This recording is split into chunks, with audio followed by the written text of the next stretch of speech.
वाले कह रहे कि मैं आपका दर्शन करने आया हूं, आपको बताने दिक्कत कहां पर है, अशुद्धि कहां पर है। देखिए मैं आपकी, ठीक है, या अगर बात करें साथियों मैं आपके या मैं आपसे, तो यहां पर अगर बात करें क्या आना चाहिए, मैं आपके दर्शन करने आया हूं, यानी कि आपके कहां पर लिखा हुआ है, ऑप्शन नंबर सी में लिखा हुआ है, तो आंसर आपका जाएगा ऑप्शन नंबर सी के साथ। अगला देखिए, कहा जा रहा है साथियों प्रधानाचार्य ने हिंदी अध्यापक को बुलाए। अब बुलाए थोड़ी ना होना चाहिए साथियों, बुलाया होना चाहिए। क्या प्रधानाचार्य जी ने हिंदी अध्यापक को बुलाया, तो साथियों बुलाए की जगह क्या होना चाहिए, बुलाया होना चाहिए। तो मैं कहूंगा दिक्कत कहां पर है, दिक्कत इस 3 वाले में, तो 3 वाला आपका राइट आंसर हो जाएगा, जिनका आंसर ऑप्शन नंबर सी है, बिल्कुल करेक्ट है। अगला सवाल देखिए, अब यहां पर अगर बात करें कि मुझे मजा आती है, रेखांकित शब्द की त्रुटि आपको बताना। अब यहां पर साथियों लिंग से संबंधित त्रुटि है, मुझे मजा आती है नहीं होना चाहिए था, मुझे मजा आता है ये होना चाहिए था। तो दिक्कत साथियों कहां पर है, लिंग में, वचन में, कारक में और विशेषण में। तो मैं कहूंगा साथियों लिंग संबंधी त्रुटि है, आती की जगह आता आना चाहिए था, ये स्त्रीलिंग है, पुल्लिंग आना चाहिए था। अगला देखिए, कह रहे कि साथियों द्रुत शब्द का यहां पर विलोम आपसे पूछा जा रहा है, तो द्रुत का विलोम जड़ होता है, नहीं साथियों। अद्रैत होता है, नहीं साथियों। मंथर होता है। क्या द्रुत का विलोम क्या होता है साथियों, मंथर होता है। आंसर आपका ऑप्शन नंबर सी हो जाएगा। अगले नंबर का सवाल है, कहा जा रहा है साथियों कि कथा के बैगन, ये बहुत इंपॉर्टेंट क्वेश्चन और इस बार आपको देखने को मिलेगा, किसी भी शिफ्ट में ये क्वेश्चन आ सकता है, हो सकता है वो आपकी ही शिफ्ट हो। कह रहे कि इस मुहावरे का मतलब बता दीजिए, कथा के बैगन।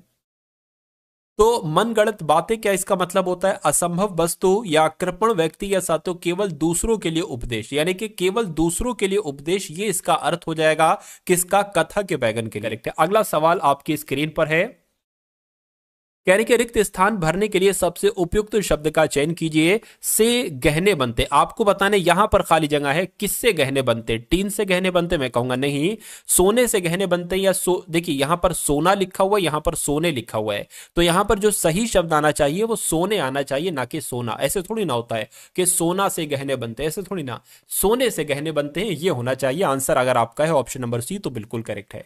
उसके बाद देखिए, कह रहे कि आंख लगना, इस मुहावरे का मतलब क्या होता है, तो गहरी नींद आना या झपकी आना या आंख में दर्द होना या गले पड़ना। तो मैं कहूंगा साथियों आंख लगने का मतलब होता है झपकी आना, यानी कि थोड़ी बहुत नींद आना। तो जिनका आंसर ऑप्शन नंबर बी है, बिल्कुल करेक्ट है। अगला देखिए, कहा जा रहा है कि दिए गए वाक्य का वह भाग ज्ञात करें जिसमें कोई त्रुटि है। यदि कोई त्रुटि नहीं है तो विकल्प, कौन से विकल्प को चुनना है, हाँ इस वाले विकल्प को चुनना है। अब देखिए क्या कहा जा रहा है आपसे, कह रहे कि स्टेशन पहुंचते ही वह फोन कर दिया। अब देखिए यहां पर दिक्कत अगर बात करें ना, तो दिक्कत यहां पर है, स्टेशन पहुंचते ही वह फोन कर दिया नहीं होना चाहिए, बल्कि उसने फोन कर दिया ये होना चाहिए। तो दिक्कत कहां पर है, वहां पर है। वहां कहां पर लिखा हुआ, इसमें नहीं, इसमें नहीं, इसमें लिखा हुआ है वहां। तो आंसर आपका जो जाएगा वो ऑप्शन नंबर सी के साथ जाएगा। उसके बाद देखिए अगला सवाल, कहा जा रहा है कि सामान्य नियम के विरुद्ध बात,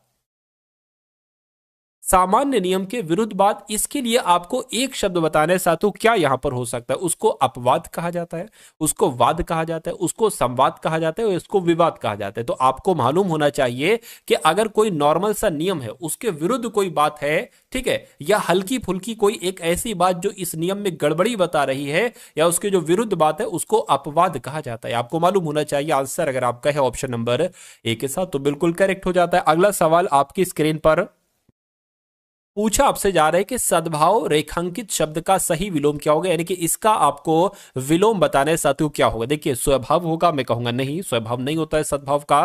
गुस्सा भी नहीं होता है साथियों, दुर्भाव होता है। क्या आप लोग ध्यान रखेंगे, अगर सद्भाव का विलोम पूछा जाए तो दुर्भाव बताना, या दुर्भाव का विलोम पूछा जाए तो सद्भाव आपको बताना है। अगला सवाल है आपकी स्क्रीन पर, कह रहे कि तीनों भुवनों के स्वामी हैं इसलिए त्रिलोकीनाथ कहलाते हैं, या तीनों धरती के स्वामी है, तीनों आकाशों के स्वामी है, तीनों भवनों के स्वामी है। तो यहां पर अगर बात करें साथियों, तीनों भवनों के स्वामी है इसलिए त्रिलोकीनाथ कहलाते हैं, ये सबसे सटीक आपका हो जाएगा। आंसर आपका जाएगा ऑप्शन नंबर ए के साथ। अगला सवाल है, कहा जा रहा है कि गुणदोष का समरूप मूल्यांकन करने के लिए एक शब्द साथियों क्या हो सकता है, बताइए। तो गुणदोष का एक तरीके से समरूप मूल्यांकन जो करता है उसको क्या कहा जाता है, ये आपको बताना है। उसको समीक्षक कहा जाता है। राइट आंसर अगर आपका है ऑप्शन नंबर डी, तो बिल्कुल करेक्ट है।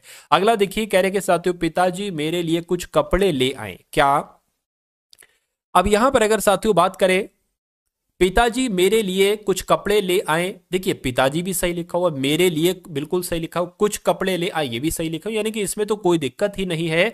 दिक्कत नहीं है तो हमें कौन सा ऑप्शन चुनना होगा, किसी बदलाव की आवश्यकता नहीं है, हमें ये वाला ऑप्शन चुनना होगा।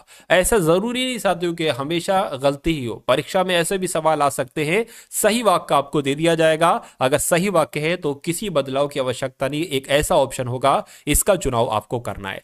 साथियों अगर आपने इस वीडियो को अभी तक लाइक नहीं किया तो मैं आपसे रिक्वेस्ट करता हूं कि वीडियो को आप लोग लाइक कर दीजिए, क्योंकि आपका एक लाइक मुझे बहुत मोटिवेट करता है। और अगर चैनल पर आप लोग नए हैं और चैनल को आपने सब्सक्राइब नहीं किया तो चैनल को साथियों तुरंत आप लोग सब्सक्राइब कर लीजिए। अब इस सवाल की अगर बात करते हैं साथियों, कहा जा रहा है कि सही वर्तनी वाले शब्द का चयन कीजिए, यानी कि आपको बताने कि अंधकार कैसे लिखा जाता है। अंधकार कैसे लिखा जाता है तो मैं कहूंगा अंधकार की अगर बात करें साथियों, अंधकार ऐसे लिखा जाता है, और ऐसे कहां पर लिखा हुआ है, ऐसे ऑप्शन नंबर ए में लिखा हुआ है, जिनका आंसर यहां पर ऑप्शन नंबर ए के साथ है तो बिल्कुल सही।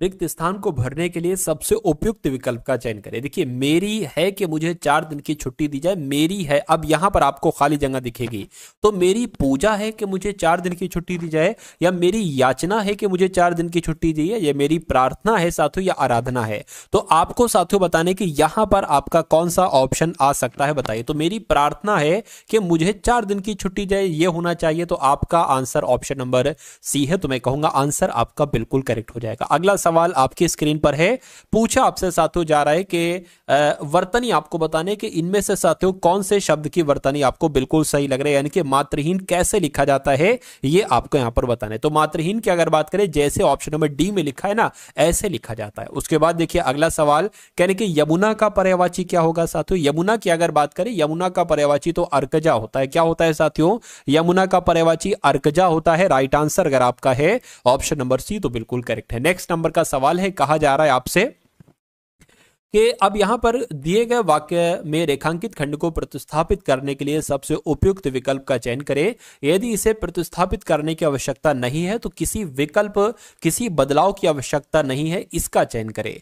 मेरी गाय को छूने का उत्साह कभी कोई नहीं कर सकता क्योंकि वह मारती है। अब देखिए दिक्कत आपको पता कहां लग रही है, उत्साह नहीं होना चाहिए। मेरी गाय को छूने का उत्साह, हिम्मत आना चाहिए। मेरी गाय को छूने का हिम्मत कोई भी नहीं कर सकता, ये होना चाहिए। नहीं, मेरी गाय को छूने का साहस कभी कोई नहीं कर सकता क्योंकि वह मारती है, ये होना चाहिए। या मेरी गाय को छूने का मेहनत भी नहीं होना चाहिए। मैं कहूंगा सबसे सटीक जवाब अगर आपका है ऑप्शन नंबर बी तो मैं कहूंगा आंसर आपका बिल्कुल करेक्ट हो जाएगा भाई। बहुत बढ़िया, वेरी गुड क्लास। तो जिनका आंसर यहां पर बी है बिल्कुल करेक्ट है। अब अगला सवाल देखिए, अब यहां पर अगर बात करें तो साथियों आपके सामान्य ज्ञान के क्वेश्चन शुरू हो चुके हैं। 20 क्वेश्चन आपने हिंदी के देखे, अब 20 क्वेश्चन आप साथियों सामान्य ज्ञान के देखेंगे। चलिए, तो कहा जा रहा है कि संगम साहित्य किस भारतीय भाषा में लिखा गया है। तो संगम साहित्य अगर आपसे परीक्षा में पूछे तो यह तमिल भाषा में लिखा गया है। राइट आंसर आपको ऑप्शन नंबर सी हो जाएगा। निम्नलिखित में से पल्लव राजवंश की राजधानी कौन सी थी। तो पल्लव राजवंश की राजधानी आपसे पूछे तो कांचीपुरम आपको बता देना है। क्या आपको बता देना है कि पल्लव राजवंश की राजधानी साथियों कांचीपुरम थी। उसके बाद देखिए कह रहे कि बारावती किला भारत के किस राज्य में, ये बहुत इंपॉर्टेंट क्वेश्चन है, कई बार आपसे पूछा भी जा चुका है कि जो बारावती किला है, बारावती किले की अगर बात करें तो ये कहां पर है साथियों, ये ओडिशा में। कहां पर है साथियों, ये ओडिशा में है। आंसर आपका ऑप्शन नंबर बी हो जाता है। उसके बाद देखिए क्या कहा जा रहा है आपसे कि सुल्ताना रजिया के पिता कौन थे। रजिया सुल्ताना के पिता की अगर बात करें तो कौन थे साथियों, इल्तुतमिश ही रजिया सुल्ताना के पिता थे, या सुल्ताना रजिया कह लो। उसके बाद देखिए अगला सवाल करके दक्षिण भारतीय वंश यानी कि विजयनगर साम्राज्य किस राजा के द्वारा स्थापित किया गया था। तो ये साथियों हरिहर और बुक्का के द्वारा स्थापित किया गया था। यहां पर हरिहर थे तो हरिहर साथियों आपको लगा देना है, ठीक है ना। अगला सवाल देखिए करके भारत में राज्यों के राज्यपालों की नियुक्ति करने का अधिकार किसके पास है, बताइए। तो देखिए भारत में जो राज्यों के राज्यपाल होते हैं इनकी नियुक्ति तो राष्ट्रपति साहब भी करते हैं। कौन करते हैं साथियों, राष्ट्रपति ही करते हैं। अगला देखिए करके जम्मू और कश्मीर का संविधान किस वर्ष अपनाया गया था। तो यह सवाल अगर आपसे पूछे कि जम्मू और कश्मीर का संविधान कब अपनाया गया था तो साथियों 1956 में अपनाया गया था। आंसर आपका ऑप्शन नंबर सी हो जाएगा। अगला सवाल है आपके स्क्रीन पर, कहा जा रहा है कि निम्नलिखित में से किस केंद्र शासित प्रदेश को भारत में आंशिक राज्य का दर्जा दिया गया था, बताइए। तो यहां पर साथियों अगर हम लोग बात करते हैं, आपको भी ध्यान रखना है कि सवाल का जवाब क्या होगा। पुदुचेरी आपका राइट आंसर हो जाएगा।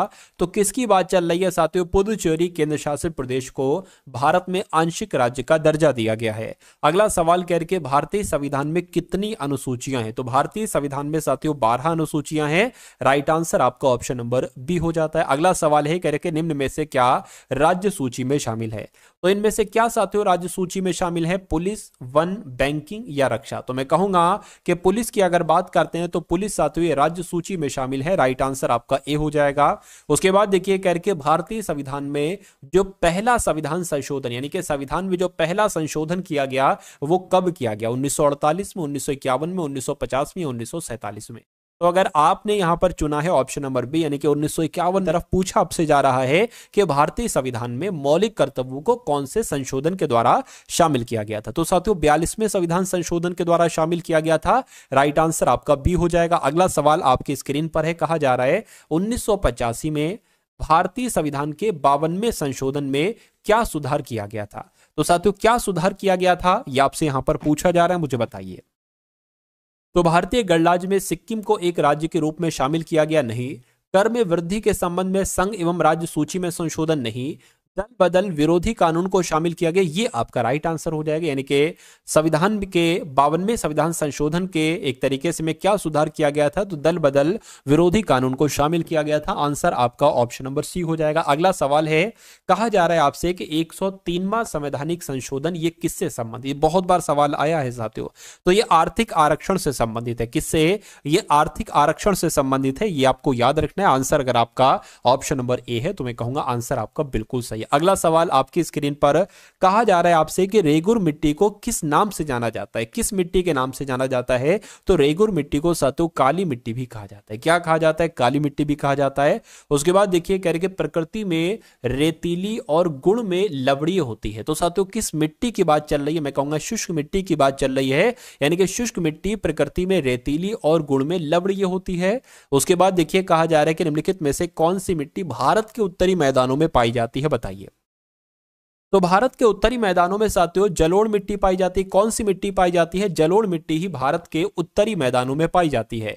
उसके बाद देखिए अगला सवाल है, कह रहे कि उत्तरी भारतीय मैदानों की दलदली पट्टी को किस नाम से जाना जाता है? तो किस नाम से जाना जाता है साथियों? तराई नाम से जाना जाता है, तराई क्षेत्र के नाम से। उसके बाद देखिए कह रहे कि छत पर वर्षा जल संचयन शुरू करने वाला पहला भारतीय राज्य कौन सा था? बताइए। तो यहां पर अगर बात करें साथियों तमिलनाडु आपका राइट आंसर हो जाएगा। यानी कि छत पर वर्षा का जल को संचयन करने वाला पहला भारत का राज्य तमिलनाडु था। आंसर आपका ऑप्शन नंबर ए हो जाएगा। अगला सवाल आपकी स्क्रीन पर, कहा जा रहा है कि राग मियां मल्हार का सृजन किसने किया था? तो साथियों ये तानसेन ने किया था। किसने किया था? तानसेन ने किया था। मियां मल्हार का सृजन किसने किया था? तानसेन ने किया था। अब यहां पर अगर बात करें तो साथियों रीजनिंग के क्वेश्चंस आपके शुरू हो चुके, तो बहुत अच्छे तरीके से इन सभी सवालों को साथियों आप देखिएगा और अपने एग्जाम को क्रैक कर दीजिएगा। यहां पर कुछ चुनिंदा क्वेश्चंस हैं, कॉन्सेप्ट हैं जो आपको देखना चाहिए। रीजनिंग के बहुत शानदार क्वेश्चन है साथियों, देखिए। अब अगर बात करें, ये सवाल एसएससी जीडी में आया हुआ है पिछले साल में, ठीक है। तो अगर आप ये सवाल कर लेते हैं यानी कि आप बीट कर देते हैं पिछले साल को, ठीक। चलिए, कहने के 6 मित्र हैं। कौन कौन 6 मित्र हैं? नेहा है, काव्या है, गीता है, वरुण है, पूजा है और कपिल है। इनकी आयु अलग अलग है। अब एक बात ध्यान कर लीजिए साथियों, मैं आपको समझा रहा हूं, मैं सवाल को सॉल्व नहीं कर रहा हूं। अगर इस सवाल को सॉल्व करूं तो ज्यादा से ज्यादा 40 से 45 सेकंड लगना है। अगर बहुत लगा तो 50 सेकंड लग जाएगा।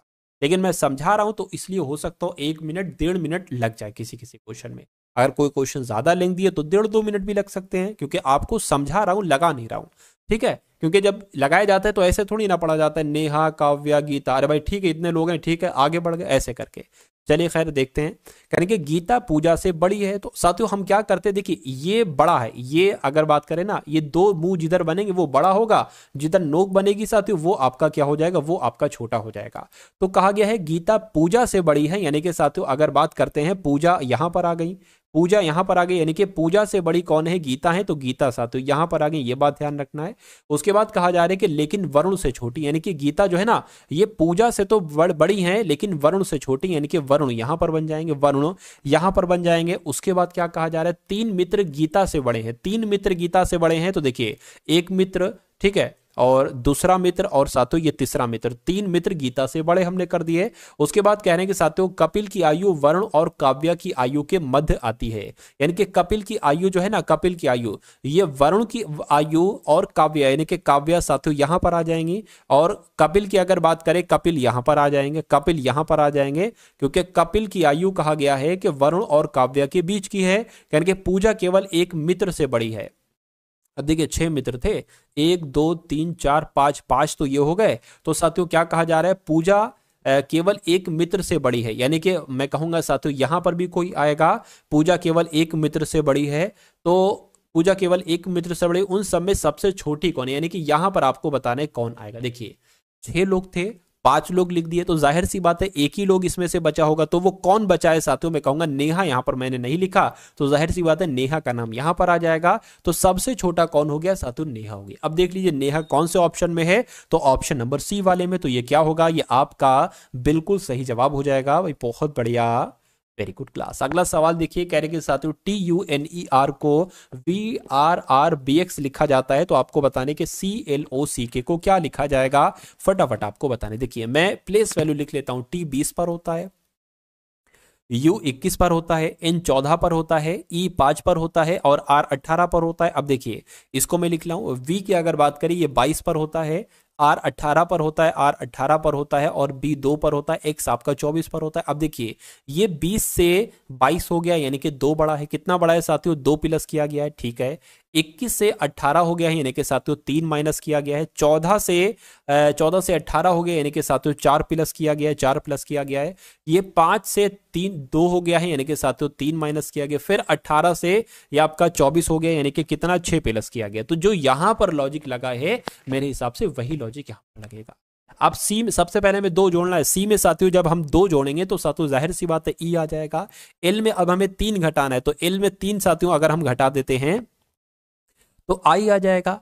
अब ओ की अगर बात करें इसमें साथियों 4 प्लस करना है, ओ 15 पर होता है, 19 पर साथियों एस होता है। अब सी में साथियों 3 घटाना है, तो जब हम 3 घटाएंगे तो जाहिर सी बात है जेड आ जाएगा, ठीक है, बी ए और जेड। के की अगर बात करें अब इसमें 6 प्लस करना है, तो मैं कहूंगा कितना आना चाहिए, के 11 पर होता है तो 17 आ जाएगा, 17 पर साथियों क्यू होता है। तो आपको देखना है ये ऑप्शन कहां पर है, यानी कि EISZQ कहां पर लिखा हुआ है, तो ऑप्शन नंबर बी में लिखा हुआ है, तो ये क्या होगा, ये आपका बिल्कुल सही जवाब हो जाएगा। अगला सवाल आपकी स्क्रीन पर, अब इसको देखिए और बता दीजिए राइट आंसर क्या है। ये भी साथियों SSC GD का सवाल है। अब देखिए जैसे कि आपके सामने ये है, मतलब ये एक ट्रायंगल है और इस ट्रायंगल से यहां पर 3 ट्रायंगल हो गए, 3 ट्रायंगल के बाद 5 ट्रायंगल हो गए, तो 5 ट्रायंगल के बाद यहां पर कितने ट्रायंगल होंगे बताइए। देखिए 1 ट्रायंगल, 3 ट्रायंगल, 5 ट्रायंगल, तो बच्चा बच्चा बता देगा कि एक नंबर के गैप से हिसाब किताब चल रहा है, तो साथियों यहां पर कितना आ जाएगा, 7 ट्रायंगल आ जाएगा, 7 नंबर आ जाएगा, मतलब तो 7 ट्रायंगल जहां पर है वो आंसर होगा। इसमें 6 ट्रायंगल हैं, इसमें साथियों मेरे हिसाब से 6 ये 8 ट्रायंगल हो जाएंगे, इसमें 9 ट्रायंगल हो जाएंगे, 1 2 3 4 5 6 7, इसमें साथियों 7 ट्रायंगल हो जाएंगे। तो आपका आंसर ऑप्शन नंबर ए के साथ होना चाहिए। अगला सवाल आपकी स्क्रीन पर साथियों देखिए, एक निश्चित कूट भाषा में REFINE को क्या लिखा जाता है, KHOZKL लिखा जाता है। तो आपको बताना है साथियों उसी कूट भाषा में SOLVNT को क्या लिखा जा सकता है। अब आपको साथियों पहचानने के जो लॉजिक इसमें लगा है, यानी कि इन लेटर से ये लेटर्स बने हैं, वही लॉजिक यहां पर लगेगा, तो वो कौन सा लॉजिक है। देखिए सिंपल सी बात है साथियों, जो प्लेस वैल्यू है वो लिखिए। सबसे पहले आप R 18 पर होता है, R आपका 18 पर हो गया क्या। अगर यहां पर बात करते हैं साथियों R की, तो R आपने 18 पर लिख लिया, ठीक है। उसके बाद अगर बात करते क्या लिखा हुआ है, E 5 पर होता है और F 6 पर होता है, E 5 पर और साथियों F 6 पर हो गया। उसके अलावा I 9 पर होता है, N की बात करें 14 पर होता है, E 5 पर होता है। अब यहां पर अगर बात करते हैं साथियों इसको लिख लेते हैं, K 11 पर होता है, K 11 पर हो गया, H 8 पर हो गया है, O साथियों 15 पर हो गया, और Z की बात करें 26 पर हो गया, K 11 पर हो गया, L आपका 12 पर हो गया। यहां पर देखिए साथियों ये 18 है, 18 से साथियों 11 हुआ है, यानी कि मैं कहूंगा 7 माइनस हुआ है। ये 5 है, 5 से 8 हुआ है साथियों, 3 प्लस कर दिया गया है, 6 है, 6 से 15 एकदम से हो गया साथियों, मैं कहूंगा 9 प्लस किया गया है, उसके बाद 9 से 26, तो फिर से ये लॉजिक नहीं लगेगा। यहां पर कुछ तो सेम आना चाहिए भाई, 7 3 7 3 ऐसे करके आता, या कोई एक नंबर प्लस होता एक नंबर घटता ऐसे आता, लेकिन यहां पर ऐसा कुछ नहीं है। अब कुछ नहीं है साथियों, तो ये लॉजिक हमारा क्या हो जाएगा, ये लॉजिक हमारा फेल हो जाएगा, कोई दिक्कत नहीं। अब दूसरा लॉजिक देखिए, अगर 5 से 11 यहां पर बनाया गया तो मैं कहूंगा साथियों कितना माइनस किया गया, 6 माइनस किया गया है। उसके बाद 14 से यहां पर 8 हुआ है, तो कितना एक तरीके से यहां पर साथियों 14 से यहां पर तो ये प्लस हुआ है, और यहां पर साथियों माइनस होगा, कितना 6 माइनस किया गया। अरे भाई 5 में 6 जोड़ेंगे 11 आएगा, 14 में 6 घटाएंगे तो 8 आएगा, 9 में साथियों क्या 6 प्लस करेंगे तो कितना आ जाएगा, 15 आ जाएगा। 6 से 26 हुआ है, मैं कहूंगा 6 से 26 हुआ है, यानी कि 6 घटा होगा। तो इसमें भी साथियों वही है, 5 से 11 यानी कि 6 प्लस 6 माइनस, 6 प्लस 6 माइनस, ये वाला लॉजिक है। तो यही लॉजिक साथियों इसमें आपका लग जाएगा और आपका आंसर निकल आएगा। साथियों यहां पर टी में सबसे पहले 6 प्लस करेंगे, तो देखिए अब यहां पर ये अंतिम लेटर था, अंतिम नंबर था, यहां पर प्लस किया तो ये हमें पहला वाला मिला था, यानी कि इसमें हम साथियों 6 प्लस करेंगे टी में तो हमें मिलेगा, और टी में यानी कि टी 20 पर होता है, 6 जोड़ेंगे 26 हो जाएगा, 26 पर साथियों जेड होता है, ठीक है। उसके बाद अगर यहां पर अगर बात करते हैं इन 14 पर होता है, इसमें साथियों अगर क्या अब यहां पर 6 घटाएंगे तो 14 में से साथियों 6 घटाएंगे तो कितना आता है, 8 आता है। 8 पर क्या होता है, एच होता है, तो जेड एच कहां पर लिखा हुआ है, सिर्फ और सिर्फ ऑप्शन नंबर बी वाले में लिखा हुआ है, बी वाले में लिखा हुआ है, तो यही आपका क्या होगा, यही आपका बिल्कुल सही जवाब हो जाएगा। उसके बाद देखिए अगला सवाल है, कह रहे के यहां पर कुछ नहीं करना है साथियों, F D 8 P C Q को आपको दर्पण प्रतिबिंब में साथियों ये कैसा दिखेगा ये आपको बताना है।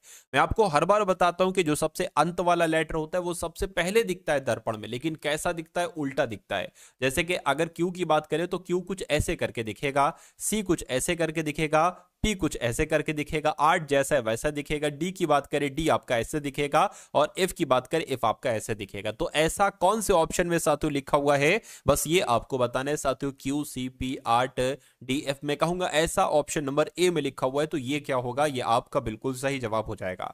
उसके बाद देखिए साथियों नेक्स्ट नंबर का सवाल है, और ये बहुत शानदार सवाल है, मैं कहूंगा ये कॉन्सेप्ट आपके एग्जाम में जरूर पूछा जाएगा। कह रहे हैं कि जीवा कमल की पुत्री है, तो जो कहा जाए साथियों वो आप करते जाइए।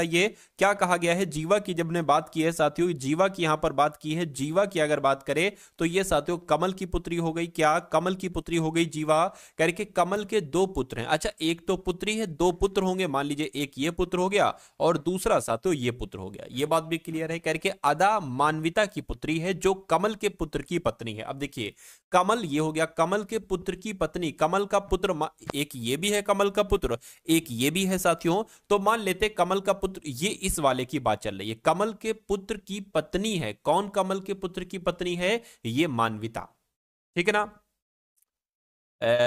अदा जो है ना ये मानविता की पुत्री है, ठीक है। मानविता की पुत्री की अगर बात करें, अब देखिए यहां पर ये क्या हो गई, ये कमल के इस वाले बेटे की ये पत्नी हो गई मानविता, पहला पॉइंट मानविता। अब इनकी पुत्री की अगर बात करें, इनकी पुत्री कौन है साथियों, अदा है, ये सवाल में कहा गया है, कह रहे कि अदा मानविता की पुत्री है। अब जो का मतलब होता है दूसरे वाले के लिए, ये पहला वाला है ये दूसरा वाला है, तो जो का मतलब दूसरे वाले के लिए, तो मानविता जो है ना ये कमल के पुत्र की पत्नी है, ठीक है। कह रहे कि वीनू प्रेम की मां है। अभी हमें कुछ नहीं पता है कि वीनू कौन है, प्रेम कौन है, ठीक है। वीनू जो है ना ये प्रेम की मां है, ठीक है। प्रेम अशोक का भाई है, अशोक का भाई है जो कि अदा का पिता है। अच्छा प्रेम अशोक का भाई, अब अशोक की बात चल रही है, अदा का पिता कौन है, देखिए अदा की माता तो हमें पता है, अदा के पिता कौन हो जाएंगे साथियों, अशोक हो जाएंगे। मैंने आपको अभी बताया ना कि जो का संबंध जो होता है वो दूसरे वाले के लिए होता है, पहला वाला ये दूसरा वाला ये, प्रेम अशोक का भाई है। अब आपको ये बात मालूम पड़ गई होगी कि इनके 2 बेटे थे कमल के, ठीक है ना, एक का नाम अशोक आपको पता चल गया, दूसरे का नाम क्या है साथियों, दूसरे का नाम प्रेम है। राइटिंग पर मत जाइएगा, थोड़ा सा आप कॉम्प्रोमाइज कीजिएगा। देखिए कहने के अब यहां से पढ़िए जरा एक बार, वीनू प्रेम की मां है। अब देखिए प्रेम की मां कौन हो जाएंगी, प्रेम की मां, अशोक की मां, जीवा की मां कौन हो जाएंगी साथियों, वीनू हो जाएंगी। मैं कह सकता हूं वीनू की अगर बात करें तो ये कमल की पत्नी होगी। अरे भाई कमल की पत्नी वीनू, वीनू और कमल के 3 बच्चे हैं, जीवा एक पुत्री है, 2 पुत्र हैं साथियों प्रेम और अशोक, अशोक की पत्नी है मानविता, मानविता की बेटी है अदा।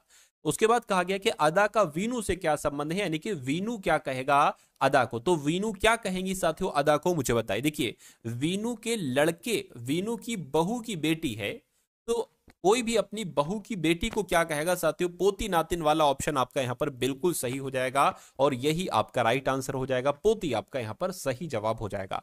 अगला सवाल है आपकी स्क्रीन पर, इस सवाल को देखिए और साथियों मुझे बताइए राइट आंसर आपका क्या होगा। देखिए एक्स जेड एक्स है और खाली जगह है वाई जेड यहां पर थोड़ी सी दिक्कत है साथियों। देखिए मैं यहां पर लिख दूं, क्या करूं, मैं यहां पर लिख देता हूं साथियों, ये आपका x हो गया, ये z हो गया और ये x हो गया, खाली जगह हो गई। उसके बाद साथियों ये आपका y आ गया, z आ गया, x आ गया, फिर दो बार खाली जगह हो गई और साथियों x आ गया, ये आपका y आ गया, ठीक है ना, एक्स वाई आ गया, जेड एक्स आपका जेड आ गया और ये दो बार खाली जगह हो गई और ये साथियों आपका वाई आ गया और ये जेड आ गया। तो यहां पर आपको साथियों बतलाना है कि खाली जगह में कौन सा आएगा। देखिए इसको काउंट करिए सबसे पहले तो, 1 2 3 4 5 6 7 8 9 10 11 12 13 14 15 16 17 18 यानी कि 18 हैं। तो मैं कहूंगा साथियों कितने कितने का पेयर बना दे, 6 6 का पेयर बना के देखें। देखिए साथियों 1 2 3 4 5 6 ये अलग हो गया, 1 2 3 4 5 6 ये अलग हो गया, 1 2 3 4 5 6 ये अलग हो गया। आप देख रहे हैं कि अंत में Y Z Y Z Y Z आ रहा है, ठीक है। शुरू में एक्स जेड एक्स आ रहा है तो एक्स लिखा हुआ है तो यहां पर जेड और एक्स आ जाएगा, एक्स जेड लिखा हुआ है तो यहां पर सातों एक्स आ जाएगा। अब ये अंत में आ रहा है एक्स वाई जेड तो यहां पर एक्स वाई जेड हो गया, यहां पर एक्स वाई जेड हो गया, यहां पर सातों एक्स वाई जेड हो गया, ठीक है ना। तो एक्स जेड एक्स और X Y Z, X Z X X Y Z, X Z X X Y Z. आपको देखना है कि आपने अपने पेन से साथियों क्या क्या लिखा है। आपने एक्स लिखा है, आपने जेड एक्स लिखा है, ये आपने डबल एक्स लिखा है। तो मैं कहूंगा साथियों कि यहां पर ऐसा कहां पर लिखा हुआ है एक्स जेड और एक्स एक्स एक्स, ऐसा साथियों ऑप्शन नंबर ए में लिखा हुआ है। तो ये क्या होगा, ये आपका बिल्कुल सही जवाब हो जाएगा। अगला सवाल देखिए आपकी स्क्रीन पर है, इस सवाल को साथियों देखिए और मुझे बता दीजिए कि आपका सही जवाब यहां पर किस ऑप्शन के साथ जा सकता है। चलिए देखिए कह रहे हैं कि साथियों 9783 को 3879 लिखा जाता है, तो आपको बताना है 1958 को क्या लिखा जा सकता है। अच्छा यहां पर एक बात मैंने देखी कि जो यहां पर नंबर्स लिखे ना वही नंबर्स यहां पर लिखे, बस थोड़ा सा इधर का उधर उधर का इधर हुआ है। जैसे कि बात करें 3 ये था, 3 ये है, ये हो गया, 8 साथियों ये हो गया, 7 आपका ये हो गया और 9 आपका ये हो गया। यानी कि यहां पर भी साथियों हम बहुत आराम से निकाल लेंगे, 8 यहां पर आ जाएगा और आपका 5 यहां पर आ जाएगा साथियों और आपका 9 की अगर बात करें यहां पर आ जाएगा और एक आपका साथियों यहां पर आ जाएगा। यानी कि 8591 कहां पर लिखा हुआ है, 8591 आपका ऑप्शन नंबर बी में लिखा हुआ है। तो ये क्या होगा, ये आपका बिल्कुल सही जवाब हो जाता है भाई, बहुत बढ़िया, वेरी गुड क्लास। चलिए साथियों अगला सवाल आपकी स्क्रीन पर है, देखिए सवाल को और बताइए सही जवाब आपका क्या हो सकता है, बताइए। कह रहे हैं कि कुछ अभिनेता, ये बहुत इंपॉर्टेंट क्वेश्चन है साथियों, कथन और निष्कर्ष वाला सवाल ये बहुत इंपॉर्टेंट होता है और ये क्वेश्चन आपके एग्जाम में आता ही आता है। देखिए बहुत अच्छे तरीके से देखिएगा इसको। कहने के कुछ अभिनेता नृत्य रचनाकार है, तो साथियों अभिनेता की अगर बात करें तो मान लीजिए साथियों ये आपके क्या हो गए, ये आपके अभिनेता हो गए। शॉर्ट में आपको लिखना है एग्जाम में भी, कुछ अभिनेता क्या हो गए साथियों, नृत्य रचनाकार हो गए। तो मैं कह सकता हूं साथियों मान लीजिए इतने इतने अभिनेता क्या हो गए साथियों, नृत्य रचनाकार हो गए। शॉर्ट में लिख दिया मैंने भी, कुछ नृत्य मतलब कुछ अभिनेता और नृत्य रचनाकार हो गए, ठीक है। उसके बाद लिखा है सभी नृत्य रचनाकार निर्माता, यानी कि जो सभी ये क्या है, ये नृत्य रचनाकार हैं, ये क्या हो जाएंगे सभी, ये सभी के सभी एक तरीके से निर्माता हो जाएंगे। कौन हो जाएंगे, निर्माता हो जाएंगे। उसके बाद कह रहे हैं कि एक भी निर्माता निर्देशक नहीं है। तो साथियों यहां पर अगर बात करें तो एक भी निर्माता मतलब निर्माता जो है ना वो निर्देशक के अंतर्गत नहीं आएगा, ठीक है। तो साथियों अगर बात करते हैं तो हो सकता हो साथियों यहां पर आपका निदेशक आ जाए, ठीक है, निदेशक आपका यहां पर आ जाए। अब निष्कर्ष को देखिए और बताइए कौन सा निष्कर्ष सही है कौन सा गलत है। यानी कि कुछ अभिनेता निर्देशक है, कैसे कुछ अभिनेता निर्देशक हो सकते हैं, क्योंकि कथन में हमें बताया नहीं गया है कि कुछ अभिनेता निर्देशक हैं या निर्देशक नहीं है, और जिसके बारे में कुछ बताया नहीं जाता है उसको हम गलत ही मानते हैं, तो इसको भी हम गलत मान लेंगे। एक भी अभिनेता निर्देशक नहीं है, एक भी अभिनेता निर्देशक नहीं, फिर वही बात जिसके बारे में हमें जानकारी नहीं है वो हम कैसे साथियों कर दें, ठीक है ना। लेकिन एक बात यहां पर एक ये फंस रही है, क्या फंस रही है, अब देखिए, एक बार में कहा जा रहा है कि कुछ अभिनेता निर्देशक हैं, हमने गलत मान लिया, ठीक है, क्योंकि अभी हमें नहीं पता है। अब दूसरों को जब आपने पढ़ा है, आपने देखा एक भी अभिनेता निर्देशक नहीं है। देखिए, दो बातों में से कोई एक बात हो सकती है, या तो मोहन अच्छा है या मोहन अच्छा नहीं है, दोनों में से कोई एक बात हो सकती है। और वही चीज यहां पर हो रही है, कुछ अभिनेता निर्देशक हैं, या तो ये सही होगा या ये सही होगा, एक भी अभिनेता निर्देशक नहीं है। तो मैं कहूंगा, अगर ऐसी कंडीशन आ जाती है तो आपको कौन सा ऑप्शन चुनना चाहिए, या तो निष्कर्ष एक या फिर निष्कर्ष दो अनुसरण करता है। या तो एक सही होगा या साथियों दो सही होगा।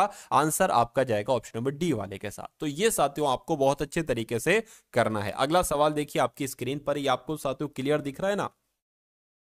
अगर क्लियर साथियों नहीं दिख रहा है तो मैं इसको आपके लिए जूम कर देता हूं, लेकिन उससे पहले साथियों मैं क्या कर देता हूं, मैं आपको बतला देता हूं थोड़ा। अभी मैं आपको इसको जूम करूंगा तो बहुत अच्छे से दिखने लगेगा। यहां पर कहा गया है साथियों कि नीचे दी गई आकृति में वर्ग जो है ना, ये नींबू को निरूपित करता है। तो वर्ग की अगर बात करें, वर्ग आपका ये हो जाएगा, यानी कि ये साथियों किसके बारे में बताता है, ये नींबू के बारे में बताता है, ठीक है।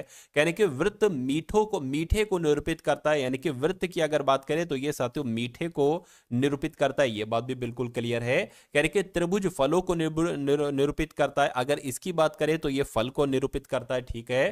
कह रहे कि आयत खट्टे को निरूपित करता है, आयत की अगर बात करते हैं साथियों तो ये आपके खट्टे को निरूपित कर दिया, ठीक है। उसके बाद कह रहे कि षटभुज की अगर बात करते हैं साथियों, षटभुज आपका संतरों को निरूपित करता है। तो षटभुज साथियों किधर है, षटभुज आपका ये हो जाएगा, यानी कि इसकी अगर बात करें ये संतरों को निरूपित करता है, ये बात भी क्लियर है। आप कह रहे हैं कि वह संख्या ज्ञात कीजिए जो उन नींबू फलों को दर्शाता है, यानी कि नींबू भी होना चाहिए। देखिए, नींबू और फल कहां पर है, यानी कि त्रिभुज के अंतर्गत भी आए और वर्ग के अंतर्गत भी आए, को निरूपित करता है। जो खट्टे और खट्टों के अंतर्गत भी आना चाहिए, लेकिन मीठा नहीं होना चाहिए, यानी कि आंसर आपका मीठे वाला, यानी कि इसमें से साथियों आंसर आपका नहीं होना चाहिए, ठीक है ना। तो ऐसा आपको साथियों बताना है कौन सा, इसको जूम कर देता हूं, देखिए।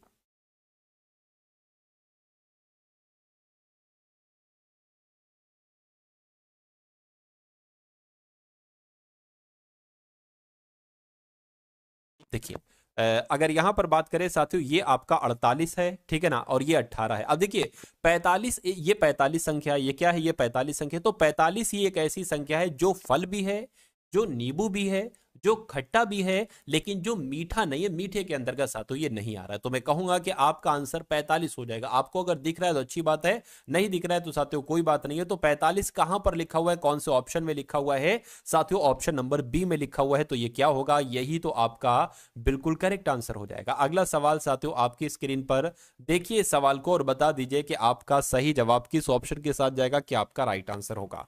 अब देखिए, नंबर सीरीज वाला सवाल आपसे पूछा जाता है, कह रहे कि 560 है, उसके बाद 280 आ गया है, और 140 है, और साथियों 70 है। आपको बताने के अगला नंबर यहां पर क्या हो सकता है, बताइए।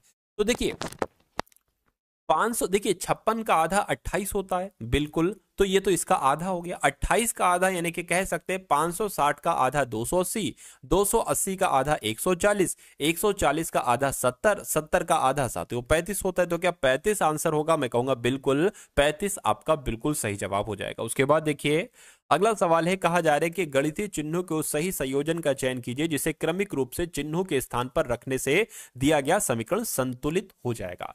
तो इसको सातों सॉल्व करके आप बताइए, संख्याएं क्या है, 7 हैं, 8 हैं, 6 हैं, 130 हैं, 2 हैं, और साथियों यहां पर 3 है। अगर हम बात करें साथियों कौन से वाले ऑप्शन की बात करें, तो यहां पर साथियों ये आपका हो जाएगा।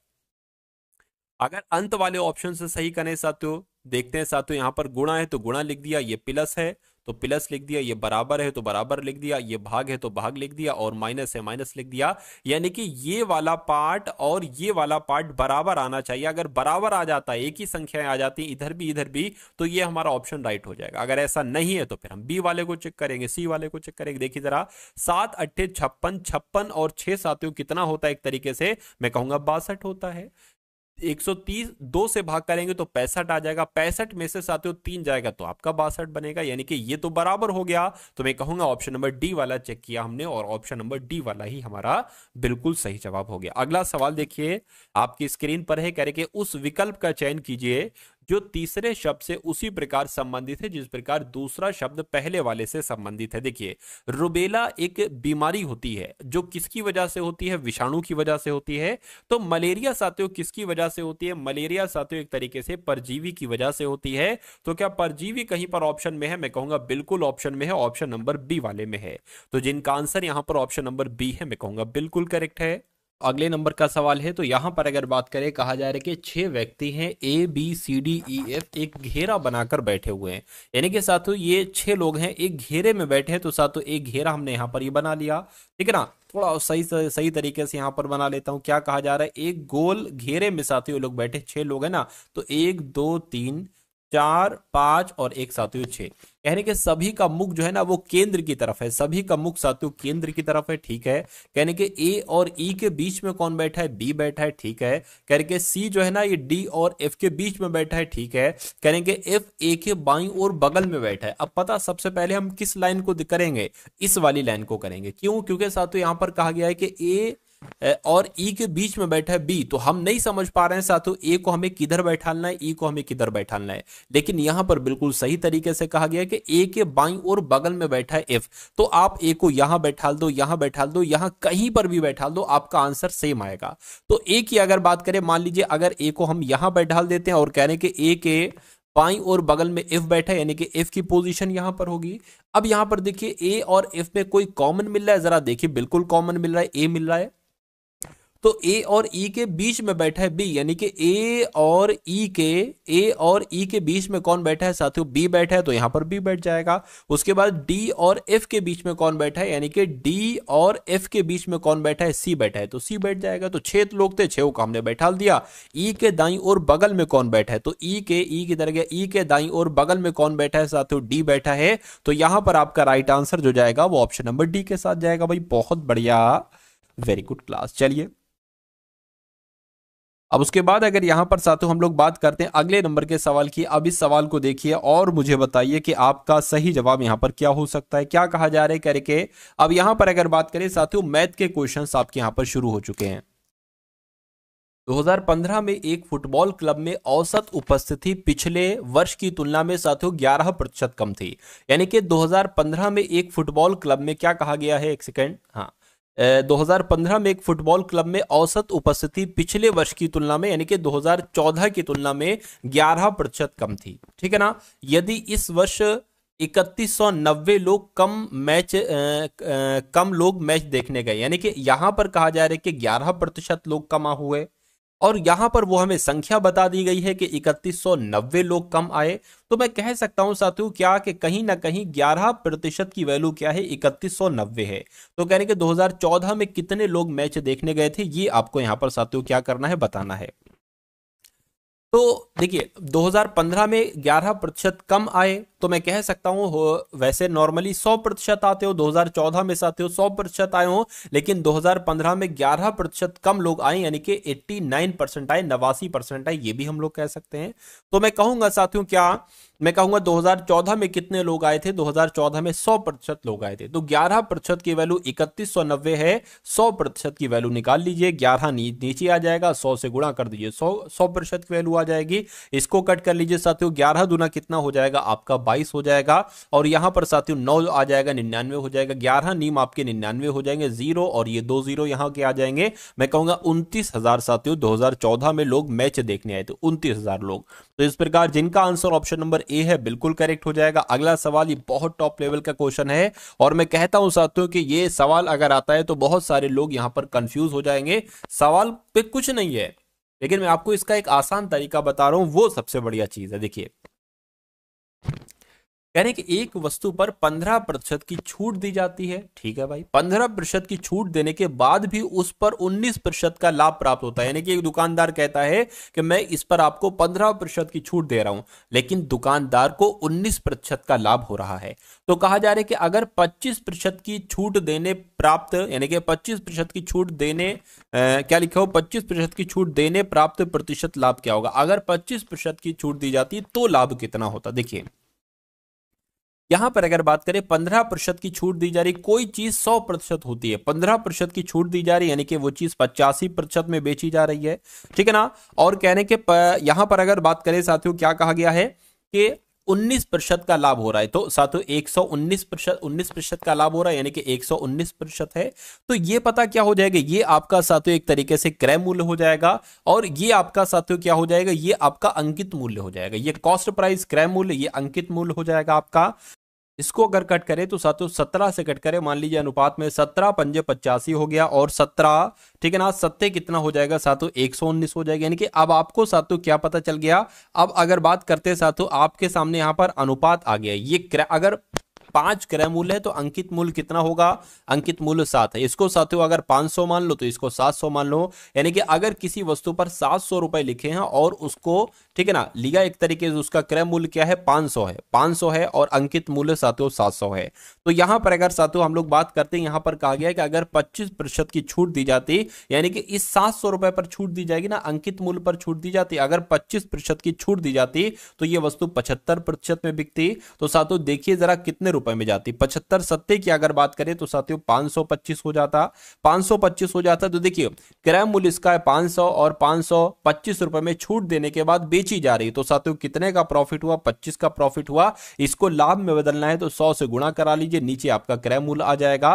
तो मैं कहूंगा इन 2 जीरो से ये 2 जीरो, इससे ये साथियों कैंसिल हो गया, तो मैं कहूंगा 5% का आपका लाभ आ जाएगा साफ साफ। तो आपका राइट आंसर जो जाना चाहिए वो किस ऑप्शन के साथ जाएगा, वो ऑप्शन नंबर ए के साथ जाएगा। अगला सवाल देखिए आपकी स्क्रीन पर है, देखिए सवाल को साथियों और बताइए कि आपका सही जवाब यहां पर क्या हो सकता है। क्या कहा जा रहा है करके 126 किलोमीटर प्रति घंटा की चाल से चल रही एक ट्रेन एक खंबे को 6 सेकंड में पार कर लेती है। ट्रेन की लंबाई आपको बताने, देखिए ट्रेन की लंबाई कह लो या ट्रेन की दूरी कह लो, क्या ट्रेन की लंबाई कह लो साथियों, या ट्रेन की एक तरीके से बात करें तो दूरी कह लो, तो दूरी बराबर क्या होता है साथियों, दूरी बराबर होता है आपका चाल गुणा समय, ये आपको भी पता है। अच्छा यहां पर अगर बात करें चाल आपको दे रखी है, चाल कितनी है साथियों 126 किलोमीटर प्रति घंटा है। अब देखिए आंसर मीटर में आ रहा है ना, तो इस किलोमीटर प्रति घंटा वाली चाल को मीटर प्रति सेकंड में अगर बदलना होता है तो हम हमेशा 5/18 से इसको गुणा कर देते।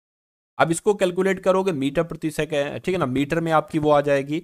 अब गुणा अगर बात करें, समय कितना दे रखा है 6 सेकंड दे रखा है, ठीक है, तो ये आपकी चाल हो गई, ये आपका समय हो गया। अब लंबाई यानी कि दूरी साथियों बहुत आराम से निकल आएगी, ट्रेन की लंबाई बहुत आराम से निकल आएगी। 6 कम 6, 6 3 18 हो गया, 3 से कट करेंगे, 3 चौक 12, 3 दूना 6। अब 42 पंजे साथियों देख लीजिए कितने होते हैं, 5 दूना 10 हो गया, 5 चौक 20 और 1 21 हो गए। यानी कि मैं कहूंगा साथियों लंबाई, ट्रेन की लंबाई कितनी निकलेगी 210 मीटर निकलेगी, और 210 मीटर कौन से ऑप्शन में है, ऑप्शन नंबर सी वाले में, ठीक है ना। चलिए अगला सवाल देखिए आपकी स्क्रीन पर है, इस सवाल को देखिए और बताइए कि आपका सही जवाब क्या हो सकता है। कह रहे हैं कि साथियों 50 मीटर लंबे और 45 मीटर चौड़े एक पूल में 90 व्यक्ति डूब लगाते हैं, ठीक है।